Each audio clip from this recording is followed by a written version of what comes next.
Hello বন্ধুরা, আমি আবার এসে গেছি। আমি স্বর্ণালী, এই স্বর্ণালীর সংসারে তোমাদের কাছে নতুন ব্লগ নিয়ে। তোমরা কেমন আছো? আমি খুব ভালো আছি। তোমাদের আশীর্বাদ ও ভালোবাসায় আমাকে সব সময় ঈশ্বর ভালো রেখেছেন। ঈশ্বরেরও আশীর্বাদ ভালোবাসা তো অবশ্যই আছে। তোমাদেরও আশীর্বাদ আর ভালোবাসা আমার কাছে অনেকটাই কাজ করে। তাই জন্য আমি খুবই ভালো আছি। তোমরাও খুব ভালো থেকো, সেই অবশ্যই সেই কামনাই আমি সবসময় করি। তো যাই হোক, আজকে কি কি রান্না করেছি তোমাদেরকে দেখাই, চট করে দেখাই। চলো প্রথমে দেখিয়ে নিই।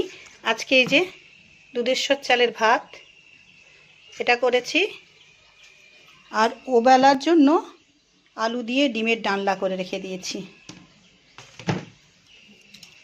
আর ডিমের ডালনা করেছি, ওতে তিনজনের তিনটে ডিম দেয়া আছে, ভাই, ছেলে আর আমার হাজব্যান্ডের। আমার ডিমটা তো দেওয়া নেই এখানে, একটু বেশি নরম হয়ে গেছে বলে আলাদা করে করা আছে, হাফ বয়েলটা বেশি হয়ে গেছে আর কি। যাই হোক, আর আলু দিয়ে এই যে মাছের ডালনাও করে রেখে দিয়েছি। দুটো তরকারিতেই ধনে পাতা কাঁচা লঙ্কা কমন, আর টমেটো দুটো তরকারিতেই।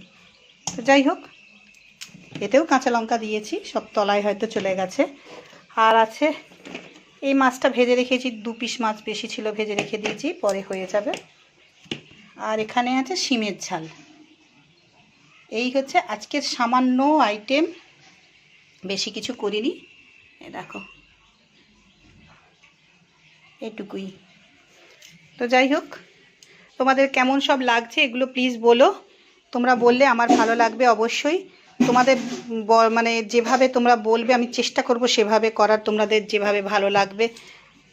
যাই হোক, তোমরা তাহলে লাইক শেয়ার কমেন্টটা করে দিও, ভুলো না আমাকে। আর যারা এখনও যে কোনো কারণেই হোক সাবস্ক্রাইব করে উঠতে পারোনি, তারা প্লিজ সাবস্ক্রাইবটা করে নিও, আমার সাথে থেকো, পাশে থেকো। আর এটা তোমাদের দেখায়নি কেন, এটা কালকে আমি রাত্রে ডিনারে করেছিলাম কচুরি, কড়াইশুঁটির কচুরি। তার তেলটা বেশি রয়ে গেছিলো, যে রেখে দিয়েছি।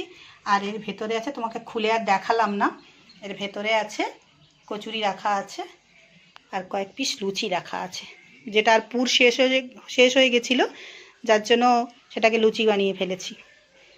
এই হচ্ছে আজকে। তাহলে তোমরা খুব ভালো থেকো, হাসি খুশি আনন্দে থেকো, তোমাদের শুভ হোক, মঙ্গল হোক, এই কামনা করি।